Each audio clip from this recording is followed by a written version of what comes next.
Welcome back to my NFL predictions. Week 1 it wasn't too shabby. I went 12-4. Not awful. Now straight into week 2 we got the Buffalo Bills and Miami Dolphins on Thursday night. This is going to be a really good game. Two teams that struggled but came away with the win in week 1. It's going to be a really good game, and I think the Bills just barely got away with their first loss of the season. And usually with the Josh Allen McDermott Bills, they lose a game or two in the beginning of the season before heating up at the end. And honestly, a couple of times in the past years, it's been the Dolphins in Miami. And even though the Dolphins may not have Achane and don't have Mostert, their offense is still really good. And with the Bills struggling against the Cardinals, which honestly isn't the most surprising. I was surprised to see it, but I was like, oh, yeah, that actually makes sense. But I do think I'm going to pick the Miami Dolphins. I think it's really possible, but either one is really possible. Now, for the New Orleans Saints and the Dallas Cowgirls, two teams that had fantastic games in week 1, two of the best QB performances, Derek Carr and Dak Prescott. That is a wild statement. But yeah, it's going to be an interesting one in Jerry's world. And obviously, I think it's probably going to be Cowboys. It's probably going to be my prediction.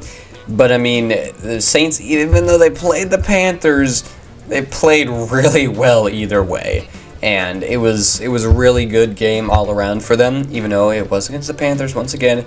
But I do think that Cowboys are still going to get their fans hyped up by beating bad teams, or maybe even mid teams like the Browns. I was surprised to see them get beat that bad, but I will be picking the Cowgirls against the Saints. Now, I don't really know why the Lions are just going through their playoffs last year. They had the Rams week 1 and now the Buccaneers week 2, which is exactly how the playoffs went. I don't know if they have the Niners next week. Maybe they do. But this one should be a pretty easy one. Lions, great game against the Rams, and they're just a much better team than the Buccaneers. Buccaneers just thrived off of bad talent playing them. So, yeah, easy one, Lions over Bucks. Now, for a really interesting matchup that I think would have been obviously much more fun a week ago, with Jordan Love in, and unfortunately he did get hurt. Really sucks to see. Not for a season or anything, only for 3 to 6 weeks, but we'll be missing this one. And the Packers stocks have flopped ever since then, as yeah, this could 100% ruin their season. But yeah, originally this would have been a close game, probably Packers, but I'm 100% going to say Colts now. They had a fantastic game against one of the better teams in the league last week, and the Packers did as well, but they don't have the starting QB anymore. Now for the Jets and the Titans, this is a really easy one, even though the Titans maybe played better. No, they're much worse than the Jets. Rodgers had a really good game, but just, yeah, unfortunately, they didn't get going, didn't have the ball in the first half that much, and Niners got ahead of them, which, when the Niners got ahead of you, pretty hard to come back. So, yeah, I think Aaron Rodgers should really start to get the ball rolling against the Titans, especially this week. Now, for the Niners and the Vikings, an interesting one. Sam Darnold coming off his MVP performance and is really in the MVP race at this point, which, yeah, but I mean, he played the Giants, so it's not that much. And against the Niners, honestly, Sam Darnold 100% has potential to be a resurgence. He could 100% resurge his career here in Minnesota, and this is going to be the real test to go against his former team. I think it's 100% going to be Niners, but this is going to be a real test for Darnold, especially without Jordan Addison, and I think he could make it work, but you never know. But yeah, Niners should get it either way. Now for another really interesting game, we got the Seahawks going to New England to face the Patriots, who got the upset last week against the Bengals. And the Patriots, I feel like I just instinctively said that they're terrible this year, but I never really looked at their defense, and it's really not too shabby. I do like it. And Ramondre Stevenson, I've always overlooked him. He's really, I've been he's pretty mid, but he had a pretty good game. Gerard Mayo knew how to win, and I think that's not what a lot of people were expecting. And Seahawks, obviously an ugly game against the Broncos, but they got the dub. Kenneth Walker is, I think, out. I think probably for this game. He might not be, I don't know, but he had one of the better games for them that game. And honestly, I'm going to pick the upset. I'm going to ride the Patriots hype train once again for at least one more week. I wouldn't be surprised if they lose. But I really like Gerard Mayo coming out of the Bengals game. And the Bengals much better team than the Seahawks, so it's obviously possible. And Seahawks, I mean, they beat the Broncos, so, like, it was an ugly game as well. I could 100% see the Patriots winning here. Now, for an interesting game, the Commanders-Giants, they had a similar performance, but Commanders definitely a better way to lose in a big way, I guess. As Giants, they're awful. They are probably going to get the #1 overall pick if it weren't for the Panthers. Oh, I feel so bad for the Panthers, man. Oh, that's just miserable. Now for another really sad one. I'm on Pigskin Pick'em for ESPN right now, and only 2% of people predicting the Chargers-Panthers game have picked the Panthers, which is just all-time low numbers, I tell you what. And they're right. It's going to be Chargers. Now for the Browns-Jaguars, this is going to be a really interesting game. Two teams that struggled at some points in their Week 1 games. And Jaguars were better, I'd say. They definitely played the better team as well. But I don't know. Browns, they're just so talented. I'm just like, they're so talented that it's almost impressive for Deshaun Watson to hold them down this much. It's just, oh my God. Deshaun Watson is not who he is anymore.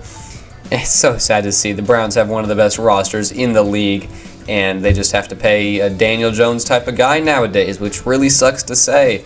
But honestly, Deshaun Watson, you gotta stop. You just gotta stop.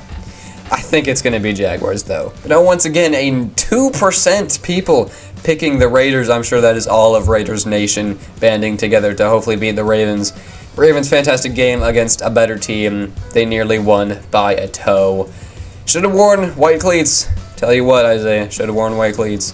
Now, for the Rams and the Cardinals, this might be one of the most underrated games this week, and I think it could be a fantastic game. I mean, the one thing you might say is that, oh, Puka Nacua, he got hurt, so I think the Cardinals have a better chance. Cooper Kupp stepped up, and I feel like the Rams receivers, they're both so good, but neither of them have been good at the same time as the other one.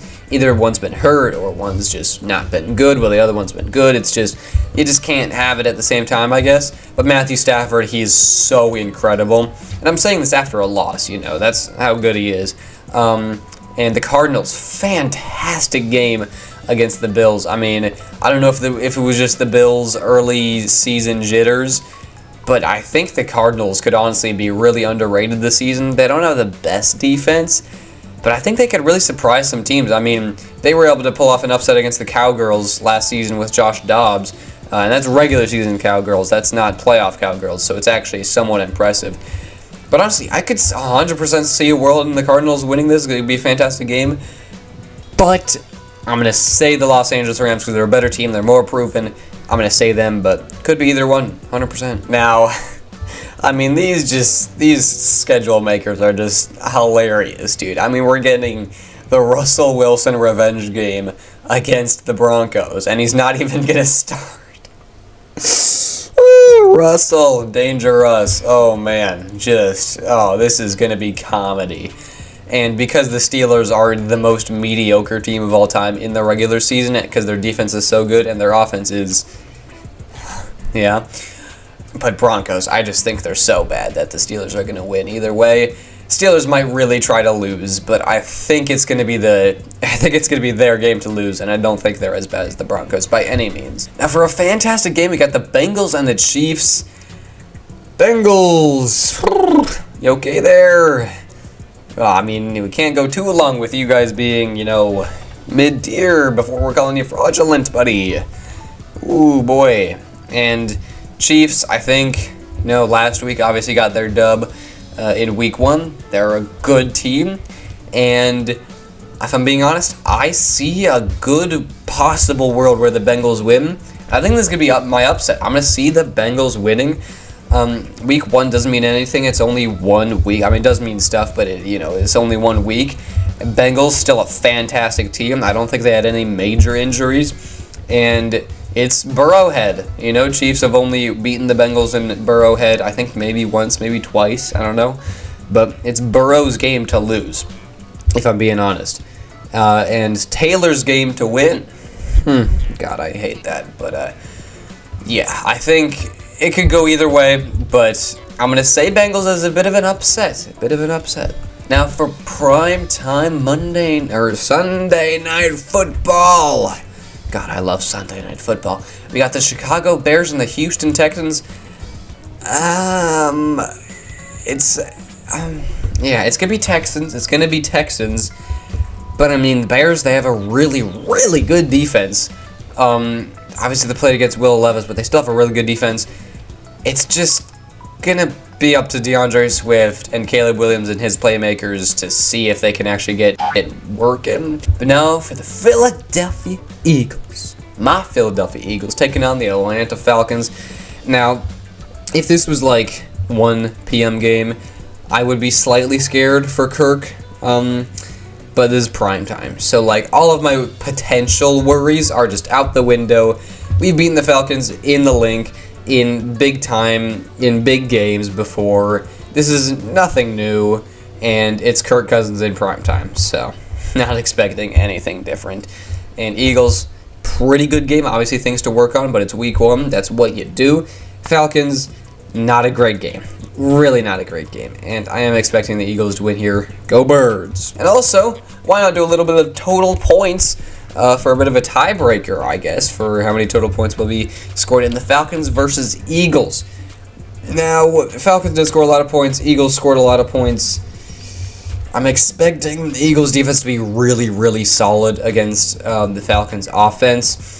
They're probably going to get like a touchdown or 2. I'm expecting like 10 to 17 points for the Falcons. And for the Eagles, I could see them beating up on the Falcons defense. I'm going to go like maybe anywhere from 20 to like 35 points, I guess. So overall, I'll go with like a average of 13 for the Falcons and like 25 for the Eagles. So I'll go with like 40. Why not? Go even 40. Actually, you know what? I'll do 41. Have a bit of fun with it. There you go. Thank you so much for watching. Tune in next time to see how well I did. And, yeah, see you next time. See ya.